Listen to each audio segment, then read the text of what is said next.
Good morning, everyone. I hope you guys are all having a blessed week. Mine's going really good. Hey, I wanted to ask you, how many of you guys remember the story of Esther? You remember the queen got all upset. She didn't want to come parade before the king, so she got put out. They had a big beauty contest, and Esther won. So she became queen. Then all of a sudden, this turkey named Haman, he decides he's going to kill all the Jews. So Mordecai tries to convince Esther, hey, you have to save your people. And in Esther 4:14, this is what it says. For if thou altogether hold thy peace at this time, then shall the enlargement and the deliverance arise for the Jews from another place. But thou and thy father's house shall be destroyed. And who knows whether thou art come to the kingdom for such a time as this. So that's what Mordecai asked Esther. He says, hey, for all we know, this is why you were born. This is why you came to be queen, for just a time as this. And that's what I want to talk to you about, for just a time as this. I want you to be aware of something very profound. You were placed right here in the last days by God for a purpose. God created you, and He placed you right here, right now. You know, sometimes I'll look at, some old westerns, or, people like Jeremiah Johnson, the Native American Indians, and you think what it must have been like to live back then when the land was pure. But I'll tell you what, I really like having a stove to cook hot food on. I like having a bathroom. I like having a shower. I really like these modern conveniences. So God placed me right here, right now, for a reason.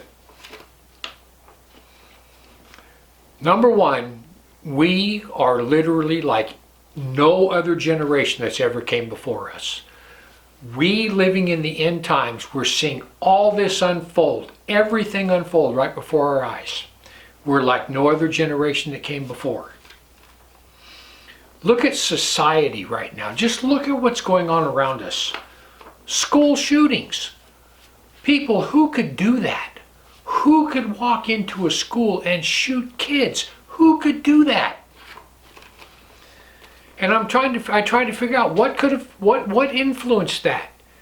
Is it video games like Grand Theft Auto where people just kill each other all day long?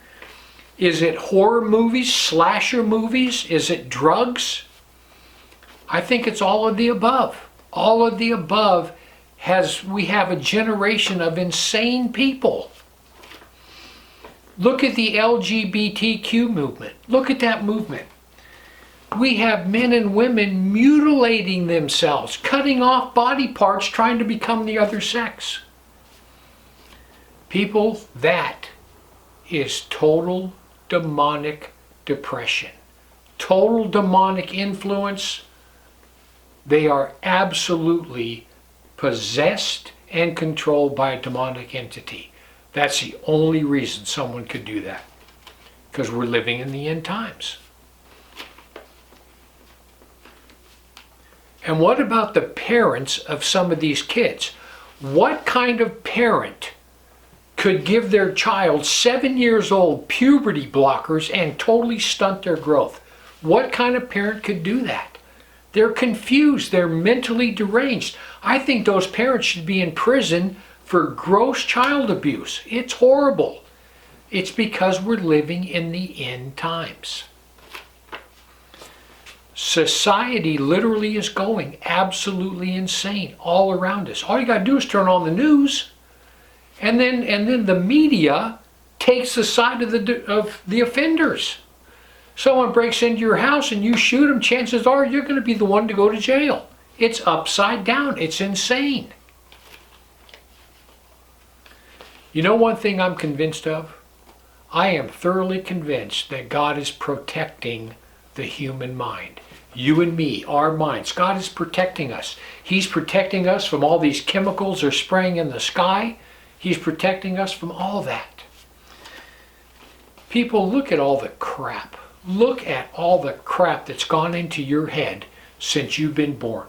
All the years of TV, all that junk, all the years of music, all the years of movies. We have more stuff in our brains than anybody that's ever lived before. Someone that lived in the 1800s, they might have a conversation with somebody every day or two, see a newspaper once every 6 months. They didn't have thousands of the information just dumped in their head like we do. This is what it says in John 9, 1-3. And Jesus passed by, he saw a man that was blind from his birth. And the disciples asked him, saying, Lord, who sinned, this man or his parents, that he was born blind? And Jesus answered, neither has this man sinned, nor his parents. He was born blind so that I could heal him on this very day. He did that to prove to the Jews who he was. That's why that man was born blind. People, listen. Just like Esther, just like this man that was born blind, God placed you right here in the end of time for a special purpose. You have the ability to reach people in this lost generation. You have the ability to shed light on all this darkness. God placed you right here in these dark, dark times so that you could be a witness to people, so that you could expose what the demonic host is doing. God placed you right here, right now, for a time such as this. Don't think you can't do anything, because you can. Pray. Ask God to show you what he wants you to do, because he placed you right here, right now, for a reason. Anyhow, I just want to give you something to think about. Heaven or hell, you choose. Just remember, once you take your last breath, it's a done deal.